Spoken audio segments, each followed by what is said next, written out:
नमस्कार, तारा प्रभुज YouTube channel के अंदर आप सभी का एक बार फिर से बहुत बहुत स्वागत है। और आप हमारे चैनल पर नए हैं तो चैनल को सब्सक्राइब ज़रूर करें। पीएम मोदी की रैली से पहले ही कांग्रेस पार्टी को असम राज्य के अंदर बड़ा झटका लग चुका है। 150 विधायकों के इस्तीफा देने की खबरें सामने आ रही है, जो कांग्रेस के लिए एक बड़ा झटका है। और असम के विधानसभा चुनाव की रैलियाँ भी प्रारंभ हो चुकी है। तो दूसरी ओर कांग्रेस के नेताओं में हुई बगावत के बाद में सोनिया, राहुल गांधी भी बौखलाए हुए नजर आ रही है। पीएम मोदी की आज असम के अंदर बड़ी रैली है और इस रैली से पहले ही, मोदी के आने से पहले ही कांग्रेस के अंदर हड़कंप मच चुका है और करीब 150 बड़े विधायकों के द्वारा इस्तीफा दे दिया गया है। वहीं पीएम मोदी ने पिछली बार भी जमकर कांग्रेस पर बड़ा निशाना भी साधा था कि कांग्रेस पार्टी ने देश को लूटने की कोशिश की है। वहीं दोस्तों, अगर आप भी चाहते हैं कि कांग्रेस को भारत मुक्त किया जाए तो वीडियो के कमेंट बॉक्स के अंदर जय बीजेपी जरूर लिखें। वहीं दोस्तों, पश्चिमी बंगाल के विधानसभा चुनाव के अंदर भी पीएम मोदी ने पुरुलिया के अंदर हुई रैली के बाद आज फिर बंगाल के अंदर रैली है और ममता बनर्जी को फिर से खदेड़ा जाएगा। पिछली बार भी पुरुलिया के अंदर हुई मोदी की रैली के बाद में ममता बनर्जी ने खुलकर जब बीजेपी और मोदी पर निशाना साधा तो उस दौरान भी, उस रैली के अंदर भी भारी हंगामा के बाद ममता बनर्जी को बीच में रैली छोड़कर भागना पड़ा था। और ममता बनर्जी भी अब जय श्री राम और हिंदुत्व के नारे दिखाई दे रहे हैं हर एक उनकी रैली में, जिसको लेकर भाजपा के नेताओं ने भी अपना निशाना साधना शुरू कर दिया है। वही नंदीग्राम की सीट पर ममता वर्सेस शुभेंदु अधिकारी के बीच में कड़ी टक्कर के बावजूद जब ओपिनियन और सर्वे लोगों से पूछा गया, करीब हमारी टीम ने 500 लोगों के साथ में सर्वे किया जो सबसे बड़े माने जा रही है सीट पर, और वहीं वहाँ का जो सर्वे रिपोर्ट और चौंकाने वाला आंकड़ा सामने आया था, उस दौरान भी पीएम मोदी के समर्थन में करीब 300 लोगों ने जवाब दिए थे कि इस बार बंगाल में परिवर्तन तय है। वहीं 50 लोगों ने यहाँ तक भी तय नहीं कर पाए कि नंदीग्राम की सीट पर कौन जीतेगा, शुभेंदु अधिकारी या फिर ममता बनर्जी। तो वहीं करीब 100 लोगों ने यह भी कहा कि ममता बनर्जी के द्वारा इस सीट पर चुनाव लड़ने का फैसला गलत है। यहां तक कि टीएमसी के सांसदों से भी पूछताछ के दौरान ये भी उन्होंने बयान दिया कि ममता के लिए ये फैसला गलत है। नंदीग्राम की सीट पर लोगों की भावना शुभेंदु अधिकारी के साथ में जुड़ी हुई है, चाहे वो टीएमसी के साथ में हो या फिर बीजेपी के साथ में, लेकिन ममता की इस बार हार तय है।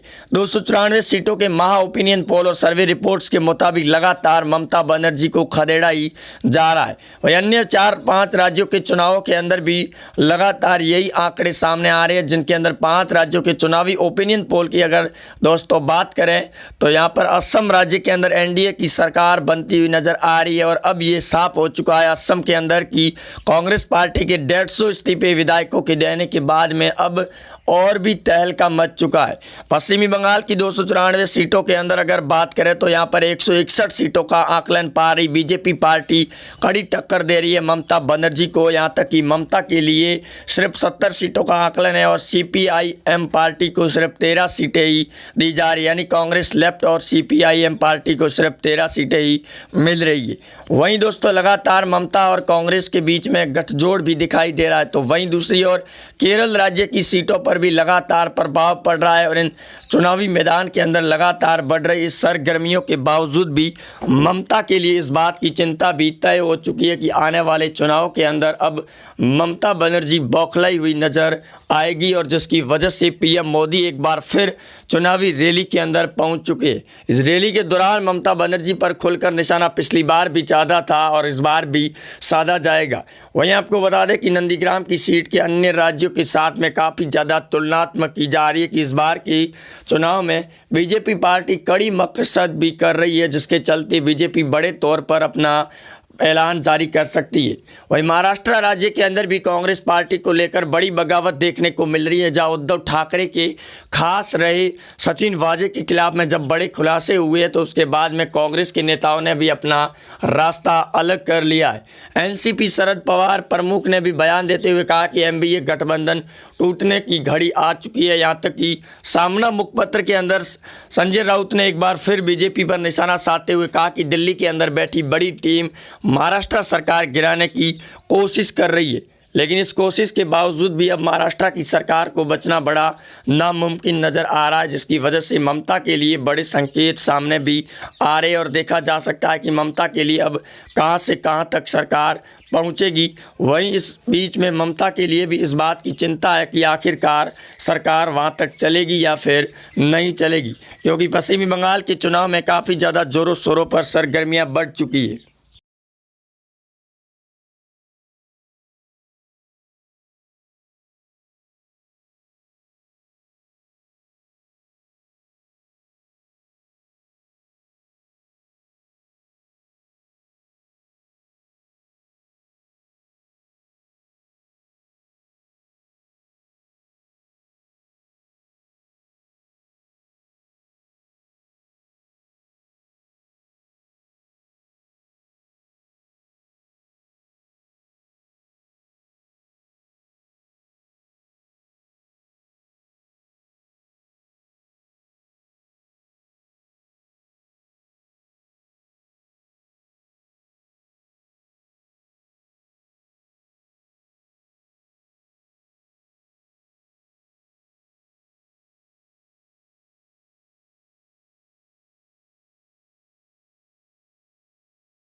ममता बनर्जी के लिए भी इस बात की चिंता है कि आखिरकार आने वाले विधानसभा चुनाव की 294 सीटों में क्या कुछ कर पाएगी टीएमसी पार्टी या फिर नहीं कर पाएगी, क्योंकि 5 राज्यों के चुनावी ओपिनियन सट्टा बाजार की रिपोर्ट और फलोदी सट्टा बाजार के आंकड़ों के अनुसार अगर देखा जाए तो पश्चिम बंगाल ही नहीं बल्कि असम, केरल, तमिलनाडु और पुदुचेरी के अंदर भी होने वाले चुनाव में भाजपा पार्टी जमकर जीत की ओर बढ़ रही है। और यही आंकड़े अगर अगले दौर तक जारी रहे, यानी कि पश्चिमी बंगाल के अंदर 8 चरणों के अंदर चुनाव होने वाले हैं और 27 मार्च से प्रथम चरण के चुनाव है।